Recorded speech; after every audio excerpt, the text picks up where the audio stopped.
सभी भारतवासियों को शुभ प्रभात। भाइयों, आज हम आपको कुछ व्यवस्थाओं की तरफ आपका ध्यान आकर्षित करेंगे। जो संसार में दो व्यवस्थाएं चल रही हैं, एक तो है सांसारिक, जो पूरे संसार में व्यवस्था चल रही है, और एक है सामाजिक व्यवस्था।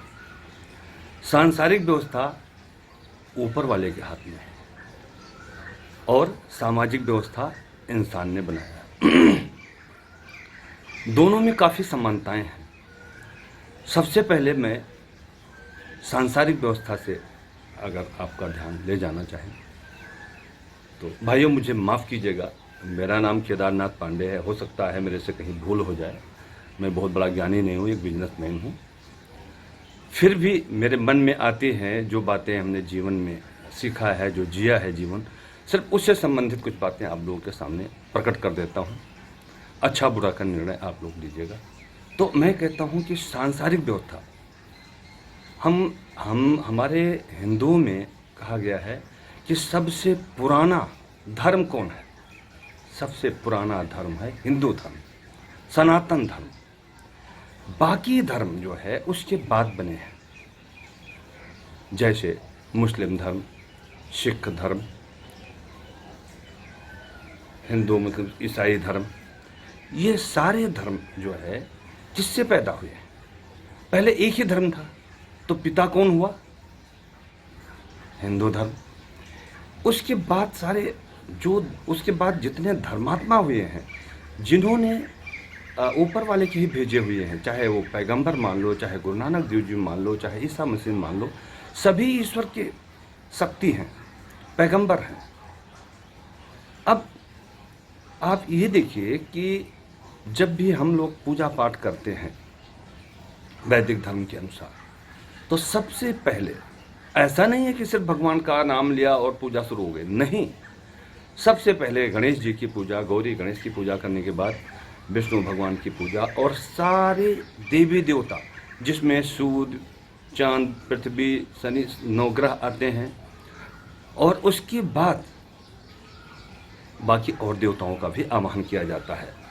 ग्राम देवता, देश के देवता, पितृ देवता, और उसी में वर्णन होता है ब्राह्मण देवता। ब्राह्मण देवता क्यों कहा गया है?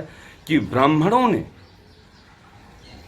पूरे विश्व में शुरुआत इन्हीं से हुई। ज्ञान देते थे, आपको पढ़ाते लिखाते थे, इसलिए हमारे धर्मों में ब्राह्मण को भी देवता ही माना गया है।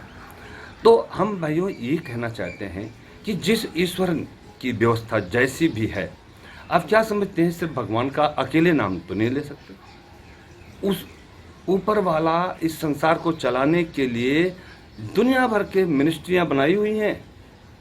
जैसे भगवान ब्रह्मा, विष्णु, महेश तीनों, एक तो हैं पालनकर्ता, एक हैं रचयिता, और एक है विनाशकर्ता। अब आगे उन्होंने जो मंत्रिमंडल बनाया हुआ है, सूरज, चांद, पृथ्वी, जल, वायु, अग्नि, ये जितने बताए हुए हैं सबका विभाग बटा हुआ है। फिर उसके नीचे विभाग बटे हुए हैं, जैसे हनुमान जी हो गए, और बहुत सारे देवी देवता। आप गहराई में जाएंगे तो मिलेंगे, अभी इतना समय नहीं है। तो जब भी हम किसी यज्ञ का, पूजा का आवाहन करते हैं, तो सभी देवी देवताओं को उनका सम्मान देते हुए उनका पूजा करते हैं और कहते हैं, हे प्रभु, हमारे हर तरह के कष्ट को हरिए। ऐसे आप भगवान को हाजिर नाजिर जान के उनके प्रार्थना करें, और इस कोरोना वायरस से मुक्ति पाने के लिए यज्ञ करें, पूजा करें, जो कुछ कर सकते हैं करें, उसका बहुत बड़ा असर होगा, प्रभु खुश होता है। भाइयों, इसी तरह से आप मुझे बताइए कि ऊपर वाले की इतनी बढ़िया व्यवस्था है, तो इस धरती पे हमारे भारत देश की भी तो व्यवस्था बनी हुई वैसे ही। कौन है? सर्वोच्च पद पे बैठा हुआ हमारे राष्ट्रपति जी, फिर प्रधानमंत्री, फिर कैबिनेट मंत्री, फिर राज्य मंत्री, फिर राज्य मंत्रियों में भी मंत्री, और फिर वहाँ से ब्लॉक प्रधान, मतलब पूरी व्यवस्था बनाई हुई सबको संचालित करने के लिए। ऐसे जैसे ऊपर वाले ने, ऐसे नीचे वाले ने अब हमारे यहाँ जो व्यवस्था है, हो सकता है अमेरिका में दूसरी व्यवस्था हो, उनका अपने देश को चलाने का अपना सिस्टम बनाया हुआ है। तो भाइयों, ये सभी का सिस्टम बना हुआ है। ऐसे हमारे मुस्लिम भाई लोग अल्लाह मियाँ को मानते हैं, बहुत अच्छी बात है। गुरु नानक देव जी, हमारे गुरु नानक देव जी जो ये सिख धर्म निकला है, ये हिंदू धर्म से ही जुड़ा हुआ है, अभी 450 साल पुराना है धर्म। लेकिन उन्होंने भी 10 गुरु जो आए हमारे इस धरती पे, उन्होंने हमेशा गुरु नानक देव जी के द्वारा, या हमारे 10 गुरुओं के वाणी का वर्णन है, गुरु ग्रंथ साहब को पूजा जाता है, क्योंकि उसमें किसी इंसान की पूजा नहीं, उनके द्वारा सुझाए गए अच्छे चीज़ों का वर्णन है। उसको हम गुरु नानक देव जी के द्वारा दिया हुआ एक ग्रंथ, एक उन 10 गुरुओं की वाणी है, संकलन है, इसकी हम पूजा करते हैं। उसको कहते हैं ग्रंथ, गुरु ग्रंथ साहब। ऐसे मुस्लिम धर्म में है, कुरान ईसाइयों में भी है, सारे धर्मों में ग्रंथ बनाए गए हैं कि आपको कैसे जीवन जीना है। लेकिन हम उससे भटक जाते हैं। भटकने की जरूरत नहीं है, उसके अनुसार जिएंगे अच्छा जिएंगे। भाई आज हमें जो सांसारिक व्यवस्था है, ये सामाजिक व्यवस्था है, इसमें प्रधानमंत्री, राष्ट्रपति वगैरह वगैरह सब, फिर लास्ट में वो व्यवस्था बनाए रखने के लिए पुलिस, सेना, दुनिया भर की है। भाई आप अगर कोई गलत काम करते हैं तो उन्होंने सिस्टम, धाराएं बनाई हुई हैं, और उस धाराओं के अंतर्गत आपको दंड दिया जाता है। तो आप क्या समझते हैं कि ऊपर वाले की व्यवस्था के अंतर्गत आपको दंड नहीं मिलेगा? उसने भी सारी व्यवस्थाएं बनाई हुई है, जैसा कर्म करेंगे वैसा ही आपको अगला जन्म मिलेगा, और इस जन्म में भी उसके अनुसार कष्ट मिलेगा, अगले जन्म में उसी के अनुसार योनि प्राप्त होगी आपको, और जितना आपने गलत किया हुआ है उसका कष्ट भोगना ही पड़ेगा। ये कठोर सत्य है। मान लीजिए आज पूरा भारत देश, आप क्या समझते हैं कि पुलिस की व्यवस्था से चलता है? नहीं, ज़्यादातर पूरा देश धर्म व्यवस्था से चलता है। 75%, 25% तो पुलिस संभाल सकती है, लेकिन सारे देश को नहीं संभाल सकती। इसलिए हमारे हिंदू धर्म में कहा गया है भगवान से डरो, ईसा मसीह में कहा गया है जीसस क्राइस्ट से डरो, जीसस क्राइस्ट ने जो कहा है वो करो। मुस्लिम धर्म में कहा है, कुरान में ये लिखा हुआ है। अच्छी बातें, सब में अच्छी बातें हैं, लेकिन पथ भ्रष्ट न होइए, गलत बातों को प्रसार प्रचार न कीजिए, उससे व्यवस्था खराब होती है। तो उससे डरता है इंसान और सही रास्ते पे चलता है। कुछ भी गलत करने, हम कहते हैं कि अरे भगवान देख रहा है, मुस्लिम भाई कहते हैं अल्लाह हाजिर नाजिर जान के कोई काम करो, क्योंकि वो देख रहा है। तो भाइयों, अपने आप को संभालिए, सही काम करेंगे तो सही नतीजा मिलेगा। परीक्षा में अगर अच्छा लिख के आए तो ही अच्छा नंबर होगा, तभी अगली क्लास में जाएंगे, नहीं तो उसी में भटकते रह जाएंगे।